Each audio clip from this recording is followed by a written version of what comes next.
তোমাদের সাথে একটা জিনিস শেয়ার করছি, মানে আমিও হঠাৎ করে সারপ্রাইজ হয়ে গেছি। মিষ্টুর অন্নপ্রাশন গেছে 11 তারিখ, মানে এই বুধবারে অন্নপ্রাশন গেছে।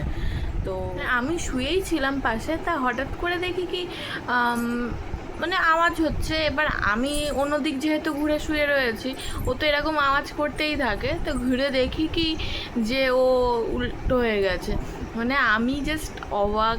আমি তখন ভাবলাম কি এটা তোমাদের সাথেও শেয়ার করাটা অবশ্যই জরুরি, আর সবথেকে বড় কথা একটা স্মৃতি হয়ে থাকবে এই ভিডিওটা।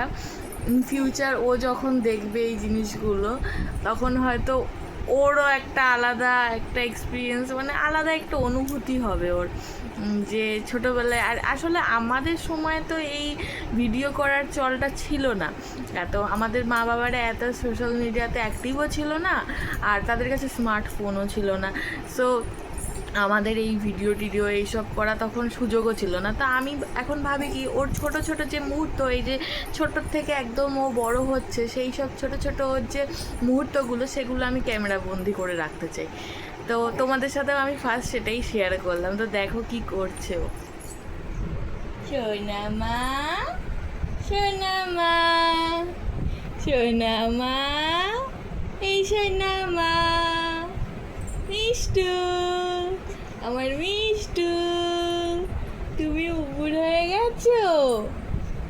তুমি তো আমাকে পুরো সারপ্রাইজ করে দিয়েছো মা।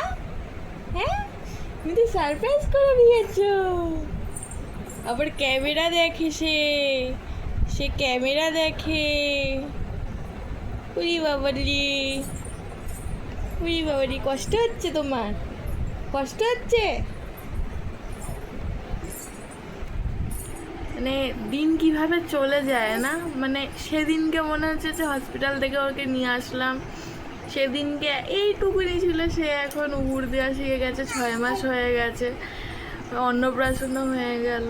মানে একটা আলাদাই অনুভূতি, যারা মা হয়েছে তারাই জানে এই জিনিসগুলো। হঠাৎ করে তার নিজের সন্তানকে এইভাবে বেড়ে উঠতে দেখলে কতটা ভালো লাগে।